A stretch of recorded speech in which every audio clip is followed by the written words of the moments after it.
Hola a todos de nuevo. Vamos a continuar con las clases de esta manera un poco atípica de darlas. Y hoy vamos a empezar a hacer ejercicios con ciclos frigoríficos, con cálculo de ciclos frigoríficos. Para eso nos vamos a EVA-GD y en el tema 4 buscamos ejercicios de ciclos frigoríficos. ¿Vale?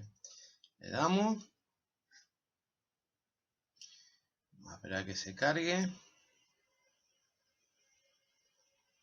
Y bien, aquí tenemos los ejercicios. Vamos a intentar hoy resolver el ejercicio 1. ¿Vale? Bien. Para eso también tenemos que bajarnos esta herramienta, un ficherito Excel que he creado, herramienta para el diseño frigorífico. Le damos, yo lo tengo abierto aquí. Y aquí tenemos, en principio tenemos dos refrigerantes, el R134A y el R32, y he puesto unas líneas que yo voy a ir moviendo según me vaya interesando, ¿vale? Para ir trazando el ciclo frigorífico, ¿vale? Normalmente en clase lo que haríamos, les daría el diagrama en papel y lo trazaríamos con reglas, ¿no?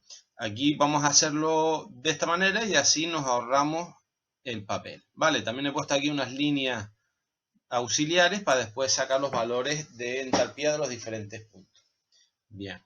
Y también vamos a complementar el ejercicio con la pantalla del Paint y que voy a utilizar a modo de pizarra, ¿vale? Vamos a ponerle una cosa más o menos finita. Muy bien.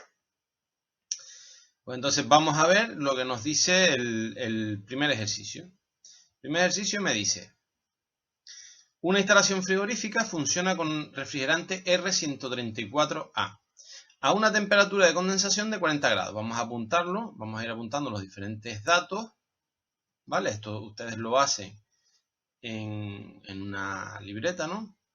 Nosotros aquí lo tenemos más complicado. Vamos a establecer un cuadro de texto y vamos a ir poniendo los datos que nos va dando el problema. El primero nos dice que tenemos una temperatura de condensación, es decir, temperatura de condensación igual a 40 grados Celsius. Vamos a ver qué es lo que nos quiere decir posteriormente este dato. Bien, seguimos. Dice, y la temperatura de evaporación a menos 10. Vale. Temperatura de evaporación igual a menos 10 grados Celsius. Muy bien. Seguimos leyendo. Dice, el recalentamiento es de 10 grados. Les recuerdo que el recalentamiento era lo que nosotros penetrábamos en la zona de vapor sobrecalentado cuando salíamos del evaporador. Entonces, vamos a ponerlo.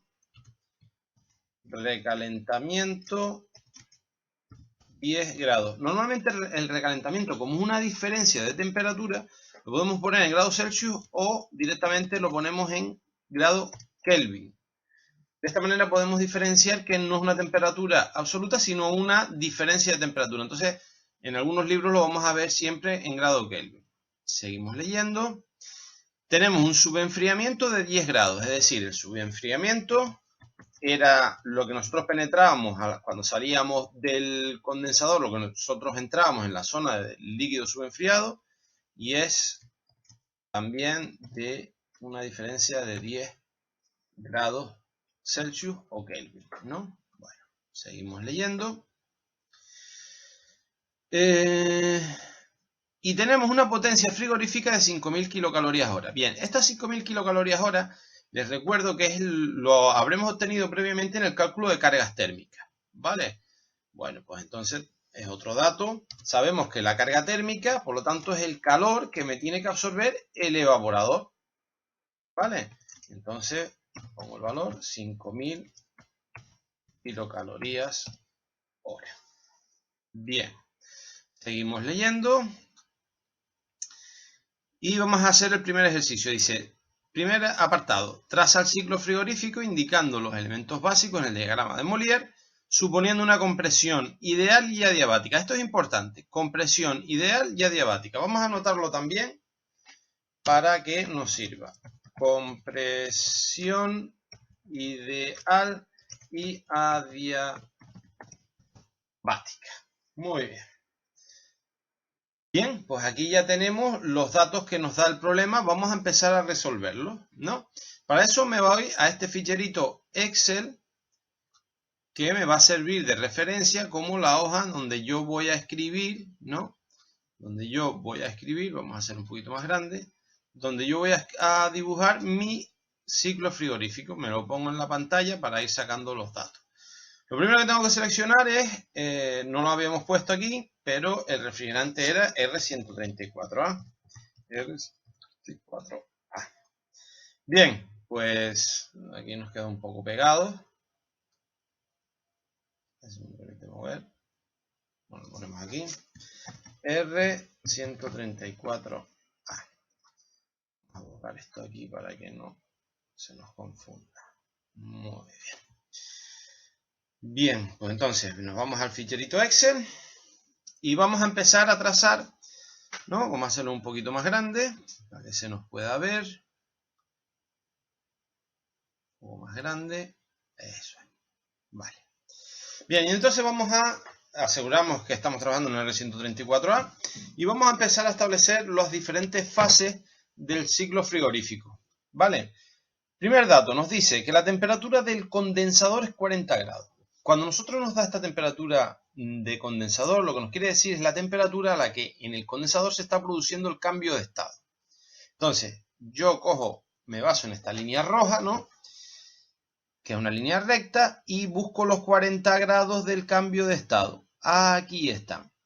¿Vale? Lo sitúo esta línea aquí y la llevo a la zona también de presión, ¿no? Y aquí voy viendo que, por ejemplo, esta instalación, la presión alta, tiene que estar a 10 bares, ¿vale? Temperatura de condensación, 40 grados, ¿no? Aquí tenemos las líneas de temperatura, 50, 40, 30. Entonces, como el cambio de estado es plano, coloco la línea sobre los 40, uno los 40 y tiro de atrás hacia adelante, ¿vale? Y ahí tendríamos ya toda la parte de condensación. Lo he representado con la línea roja, ¿vale? Como el ejercicio nos pedía identificar, nos indica los elementos básicos, nosotros lo hemos hecho con colores, ¿vale? Entonces ustedes tendrán que apuntar que esta línea es la parte del condensador. Yo pondría aquí arriba que esto es la parte del condensador, la línea roja. Muy bien. Seguimos, nos dice que la temperatura de evaporación es menos 10. Yo cojo la línea azul, también una línea isoterma, ¿no? Y me la llevo donde sea menos 10 grados, es decir, tengo 0 grados aquí, menos 10. Y aquí establezco menos 10 grados aproximadamente, ahí está. Y ahí ya tendría la presión baja. Fíjense que ya empezamos a sacar un montón de datos de este ciclo frigorífico. En primer lugar, va a trabajar a una presión alta de 10 bares y a una presión baja de 2 bares. Les recuerdo que esto es presión absoluta, ¿vale? Presión absoluta. Es decir, que si estuviésemos a nivel del mar, yo mediría en este circuito con mi puente de manómetro y vería que la presión manométrica sería de 1 bar y de 9 bares. Correcto. Bien. Pues ya tenemos la zona del condensador y la zona del evaporador. ¿Vale? Bien, más datos que tenemos. Nos dice, el siguiente dato es que la temperatura de recalentamiento son 10 grados. Bien. ¿Qué quiere decir esto? Que cuando yo llego a la línea de vapor saturado, el refrigerante va a calentarse 10 grados más. ¿Vale? Es decir, si yo tengo una temperatura de evaporación de menos 10 grados, se está produciendo el cambio de estado a menos 10 grados, el comienzo del compresor, les recuerdo que como es compresión ideal y adiabática, tenemos que seguir las líneas de isentropía. Esta línea amarilla es la que representa las líneas de isentropía. Pues yo lo que tengo que hacer es, si evapora menos 10 y el recalentamiento es 10 grados más, entonces la temperatura del refrigerante a la entrada del compresor será menos 10 más 10 igual a 0 grados. Entonces, cojo la línea del compresor y me la llevo a la línea de isentropía, donde 0 grados, les recuerdo que a la salida de la línea de Andrews baja, ¿no? Y donde se cruce con la línea de presión, ¿no? Que hemos puesto la isobara de la presión baja, pues a partir de ahí yo llevaría la línea amarilla a 0 grados, donde se cruce, llevo la línea de compresión isentrópica aproximadamente encima de las líneas de isentropía. Vamos a ver, parece que está más cerca de esta. Y donde se me cruce con la del condensador, aquí tendremos ya representado la parte del compresor, aspiración e impulsión, ¿vale?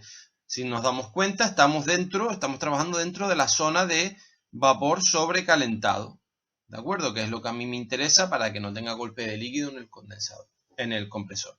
Si se dan cuenta, ya tengo casi todo el ciclo frigorífico. Para trazar ya el final, pues tengo que fijarme que el otro dato que me dan, me dicen que el subenfriamiento es de 10 grados. Es decir, subenfriamiento es la parte del refrigerante, la parte que entro yo en la zona del líquido subenfriado a la salida del condensador.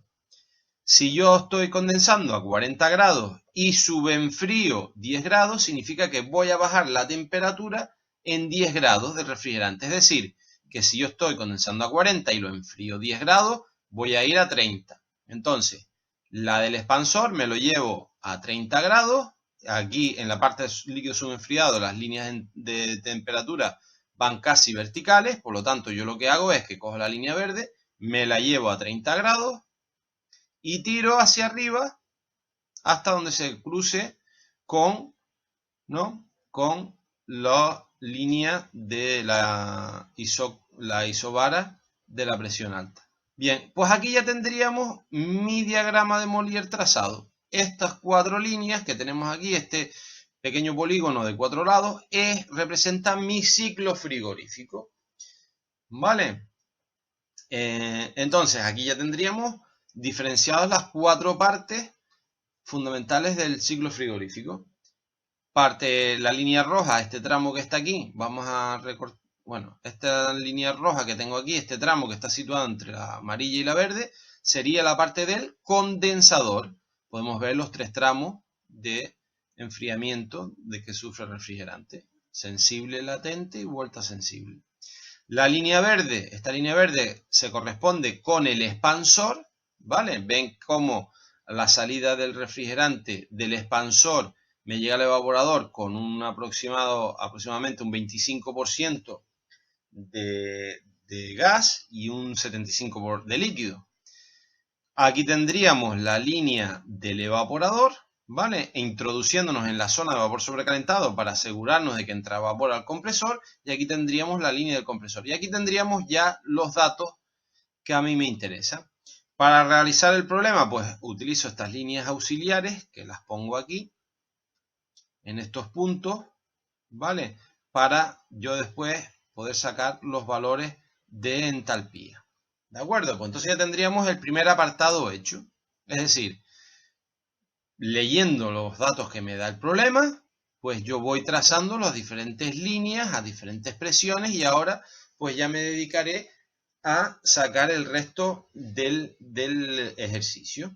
Bien, ya tengo el diagrama de Mollier trazado y ya incluso puedo sacar las diferentes entalpías, ¿vale? Entonces, utilizo las líneas auxiliares para que yo pueda tener los valores de entalpía aproximados. Y entonces vamos a ir apuntándoles, vamos a llamar a este punto entalpía a la entrada del evaporador, salida del evaporador o entrada del compresor y esta salida del compresor. Tenemos realmente 3 valores de entalpía, le vamos a dar valor 1, 2 y 3. Entonces yo me vengo aquí, otra vez me vengo al Paint y vamos a apuntar los valores de entalpía. Vengo al texto y digo entalpía 1, ¿no? Entalpía 1, que hemos dicho que es la salida del expansor, pues aproximadamente, fíjense que está en kilojulios o kilogramos, pues unos 240 kilojulios kilogramos. La entalpía 2, vamos a aproximarla, H2 igual, vamos a aproximarla a 400 kilojulios kilogramos. Y la entalpía 3, bueno, aquí hay un error, ¿no? Pero viene a ser, vamos a aproximarla a un valor de 440, ¿no? H3 igual a 440 kilojulio kilogramo. ¿Vale? Vamos a convertirlo en kilocalorías, ¿vale? Para eso lo que tengo que hacer es dividirlo por 4,18, ¿no?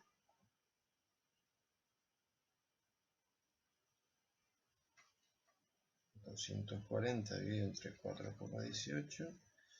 me sale una entalpía de 57,41 kilocalorías kilogramo. Vamos a hacer esto un poco más grande. Lo mismo con el siguiente, 400 dividido entre 4,18, 95,69 kilocalorías kilogramo. Y el tercero, 440 dividido entre 4,18, me sale 105,26 kilocalorías kilogramo. Bien, ya tenemos los valores de entalpía. Perdón, vámonos aquí, se me saltó. Tenemos los valores de la entalpía. Vamos también a sacar dos valores que me van a resultar interesantes, que son las presiones. Presión absoluta, la presión baja 2 bares, presión alta 10 bares. Vamos, lo ponemos aquí, anotamos. Presión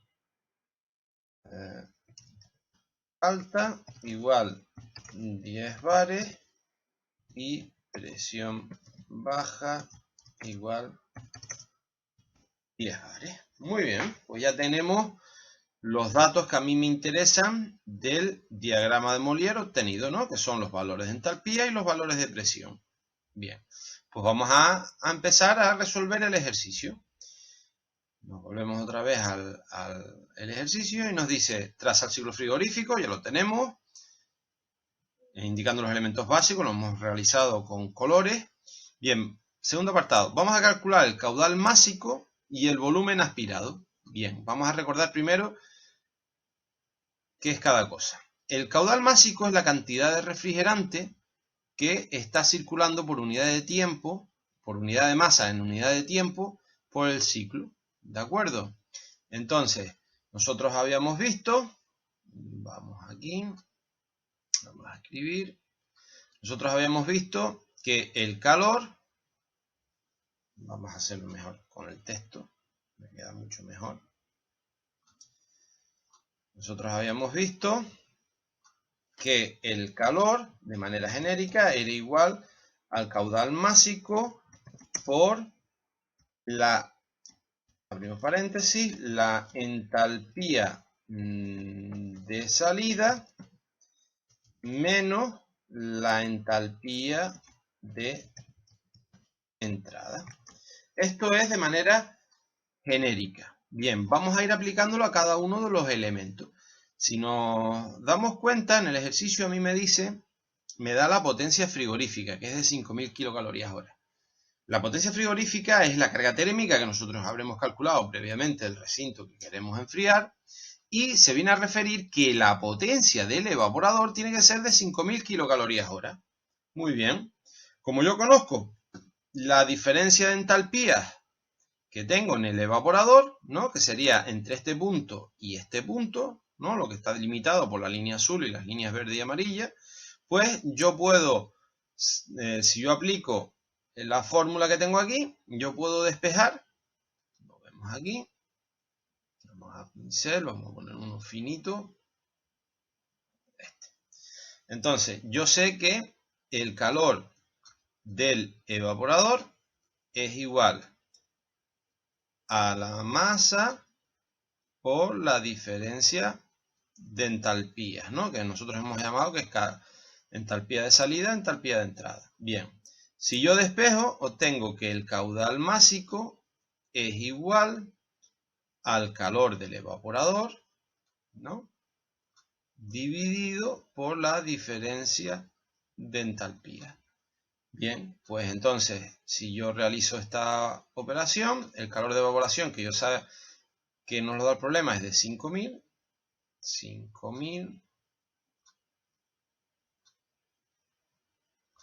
y lo divido entre la diferencia de entalpía, es decir, entalpía de salida en entrada. Si me vengo aquí, sería entalpía que hemos llamado del punto 2 menos la del punto 1. Es decir, entalpía del punto 2, 95, porque tengo que trabajar en las mismas unidades, acuérdense, 95,69 menos, voy a leer esto un poquito, 57,41. 57,41. Vamos a ver cuánto es este resultado. 5000 dividido entre 9.69 menos 57,41. Esto me sale un resultado de 130,61. Pues si esto es kilos o calorías, kilogramos, y esto es kilocalorías hora, el resultado final es kilogramo partido hora. Muy bien, ya tenemos el primer apartado, caudal másico, y ahora nos dice el volumen aspirado. Bien, el volumen aspirado, si recuerdan en los apuntes, viene a ser el caudal volumétrico que me entra a mí en el compresor. Es decir, yo tengo caudal másico, tengo que convertirlo en caudal volumétrico. Para eso, me tengo que fijar en el caudal másico, yo lo tengo calculado, y tendré que calcular las líneas de densidad o de volumen específico que me dé el diagrama. En este caso, las líneas de volumen específico, vamos a ver en qué unidades nos lo da. Aquí lo tenemos. Nos está dando el peso específico, la densidad. Me está dando la densidad. Bien. Como me da la densidad y yo lo que tengo es un caudal másico de kilogramos hora, ¿vale? Yo lo que tengo que hacer es, en este caso lo dividiré, el valor del volumen, del peso, de la densidad que yo tengo, lo divido entre el caudal másico para que me quede al final metro cúbico hora. Entonces venimos aquí, vemos el volumen específico, aproximadamente, vamos a aproximarlo, coincide con esta línea, 10 kilogramos metro cúbico, estamos en la línea de 10, estas son las isócoras, ¿no? Las líneas isócoras, y estamos en la línea de 10, ¿no? Entonces yo tengo, venimos al Paint, yo tengo, lo apuntamos por aquí, y decimos la densidad es igual a 10 kilogramos metro cúbico. Por tanto, el volumen específico será la inversa de la... Ay, espérate que no se me ve. La inversa de la densidad. La densidad hemos visto que es 10. 1 dividido entre 10 igual a 0,1. Vamos a hacerlo más grande. En este caso le damos la vuelta, metro cúbico kilogramo. ¿Vale? Hay que fijarse muy bien porque en los diferentes diagramas de Molière, aparece siempre la unidad. En este caso, fíjense que nos está dando la densidad, en otros te da directamente el volumen específico. Pues muy bien, ya tengo la densidad en el punto de entrada del compresor. Vamos aquí. Por tanto, ya puedo calcular el volumen aspirado. Pues nosotros llamamos VR. Entonces, VR, vaya, vamos a hacerlo como lo estábamos haciendo antes. V aspirado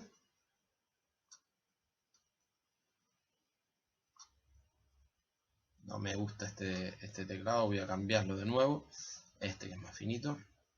Volumen aspirado va a ser igual al caudal másico por el volumen específico, tal como aparece en los apuntes.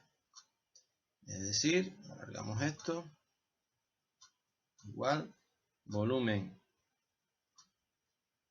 aspirado es igual a 130,1 por 0,1, o lo que es lo mismo, volumen aspirado igual a 13,01, y en este caso metro cúbico hora.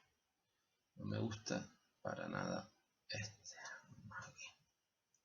Vale, aquí tendríamos entonces el caudal másico. Vamos a poner el puntito.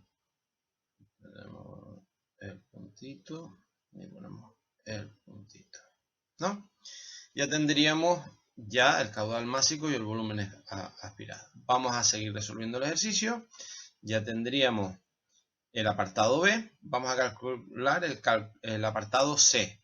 Calcular el trabajo total del compresor en kilovatios en kilocalorías hora. Bien, este ya es más sencillo. Nosotros en primer lugar tenemos que fijarnos, venimos aquí, en el trabajo del compresor. Tenemos las dos entalpías, ¿de acuerdo? Tenemos las dos entalpías del compresor, la aspiración y el punto de descarga. Les recuerdo que el compresor no es calor lo que transferimos, sino es un trabajo que yo aporto al sistema. Por lo tanto, la fórmula es muy parecida. El trabajo del compresor, W, es igual al caudal másico por la diferencia de entalpías en el compresor. El caudal másico es el mismo para todo el circuito, entonces esto es igual a 130,61 por la diferencia de entalpías. En este caso sería entalpía 3 menos entalpía 2, es decir, 440, perdón, hay que ponerlo obviamente en kilocalorías, ¿no? Venimos aquí, 105,26. Vamos a ver cuál estábamos utilizando. Era este, ¿no?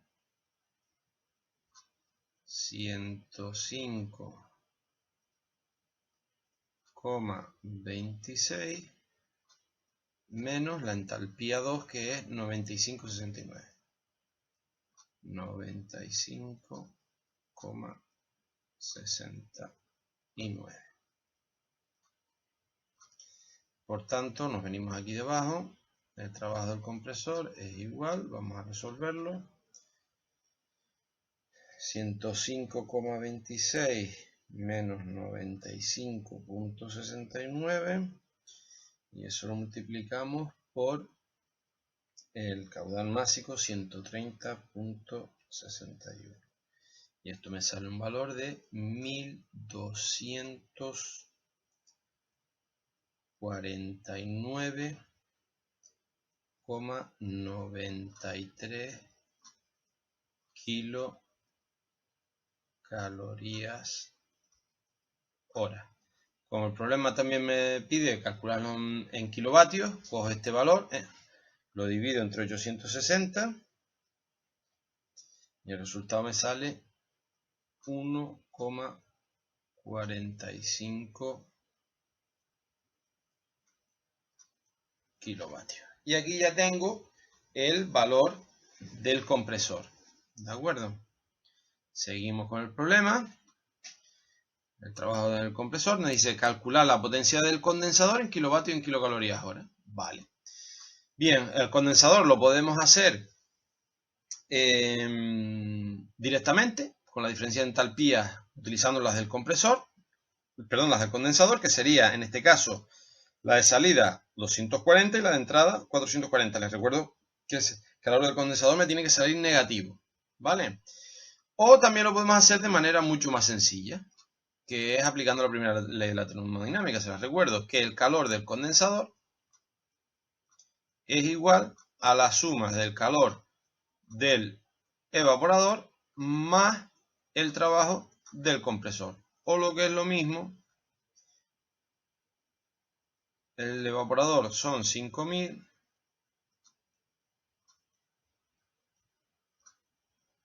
más 1,45 del, perdón, 1249,93, 1249,93, que es el de el compresor.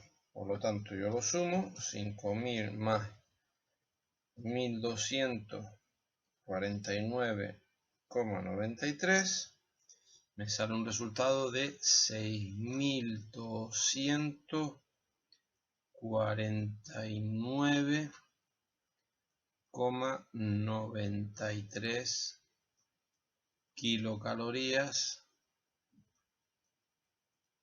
hora. Recuerdo que el valor debería ser negativo porque tenemos que entenderlo, porque es un calor que yo estoy perdiendo en el refrigerante, ¿vale? Lo divido entre 860, y obtengo el resultado en kilovatios, 7,26 kilovatios. Y aquí ya tengo, ¿no?, el calor que desprende o el calor que se pierde a través del condensador, ¿no? La suma del evaporador más el compresor. Pues muy bien. Venimos, ya tenemos el ejercicio, el apartado D. Y ahora vamos a calcular el COP, el EER, la relación de compresión y la pérdida de presión en el expansor. Bien, el COP era el trabajo, el calor que me genera el condensador si la máquina funcionara como bomba de calor. El EER es el efecto frigorífico. La relación de compresión es la división entre la presión alta y la presión baja, y la pérdida de presión, la diferencia de presiones. Bueno, pues vamos a ir haciéndolo cada uno. Vamos a empezar por el COP. El COP, también se le denomina coeficiente de prestaciones, es el calor del condensador dividido entre el trabajo del compresor, ¿no? Vamos a utilizarlo en kilovatios porque el COP y el ER son valores adimensionales, y entonces vamos a utilizar, en vez de las kilocalorías hora, son valores grandes, vamos a utilizarlo en kilovatios, ¿vale? Pues por ejemplo, aquí vale 1,45 y el condensador 7,26. Entonces el COP dividido 7,26 dividido entre 1,45 me sale un COP de 5 clavado, ¿vale? Sin dimensiones, sin unidades. Vamos a calcular el efecto frigorífico, el EER, que es igual al calor del evaporador partido entre el compresor. En este caso, para simpleza de cálculo, como ya tenemos el evaporador, pues le ponemos, lo hacemos en kilocalorías, 5000 dividido con el trabajo del compresor, pero en kilocalorías hora, es decir, 1249,93. Hacemos el cálculo, 5000 dividido entre 1249,93 y me sale un valor de 4. Ahora me dicen la relación de compresión, que es presión alta dividido entre la presión baja. En este caso, la presión alta, voy por aquí, lo tenemos calculado, era 10 bares. Y la presión baja son 2. Me acabo de dar cuenta que esto está mal aquí. Vamos a corregirlo porque esto estaba mal. Esto eran 2 bares aquí.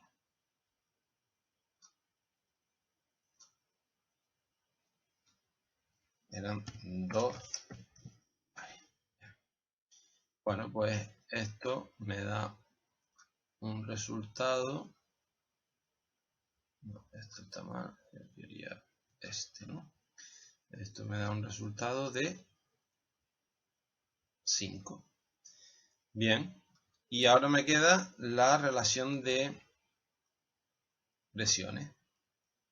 Como es ideal, no consideramos las pérdidas de rozamiento en las tuberías, entonces esto es presión alta menos presión baja, o lo que es lo mismo, 10 menos 2 igual a 8, y esto sí es si tiene unidades, en este caso es bares. ¿De acuerdo? Bien, aquí una manera un poco chapucera de resolver el ejercicio utilizando el Paint a modo de pizarra, pero queda más o menos claro de cómo se ha hecho el ejercicio, cómo se obtienen los valores y cómo se traza el ciclo y cómo vamos calculando los diferentes valores que hemos visto en los vídeos anteriores de las diapositivas, ¿no? Bien, si se dan cuenta, se los había comentado el otro día y faltaba por demostrar, el COP es el ER si le sumamos 1, ¿no? Fíjense, si yo al efecto frigorífico le sumo 1, tengo 4, le sumo 1, siempre me va a dar el COP, ¿vale? ¿De acuerdo? Y la relación de compresión no tiene unidades, ni el COP ni el ER. ¿Y cómo se deberíamos interpretar los diferentes valores? Pues, por ejemplo, la relación de compresión es que por cada bar que me entre en presión baja, tengo que multiplicarlo por este valor para obtener la presión alta. Es decir, si me entran 2, me salen 10. Si me entran 3, me saldrán 15. Si me entran 4 bares, si tengo 4 bares en la presión baja, me saldrán 4 por 5, 20 bares en presión alta. ¿Qué significa, por ejemplo, en el ER? Lo que me viene a indicar es que por cada vatio eléctrico que me consuma mi compresor, soy capaz de producir 4 kilovatios de frío, ¿no? Lo mismo que si yo lo utilizara como bomba de calor, por cada vatio o por cada kilovatio que me consuma el compresor, es capaz de producir 5 veces, ¿no? 5 kilovatios de calor, ¿vale? Pues muy bien, pues damos por concluido este problema y les animo a que ustedes pues continúen con el resto.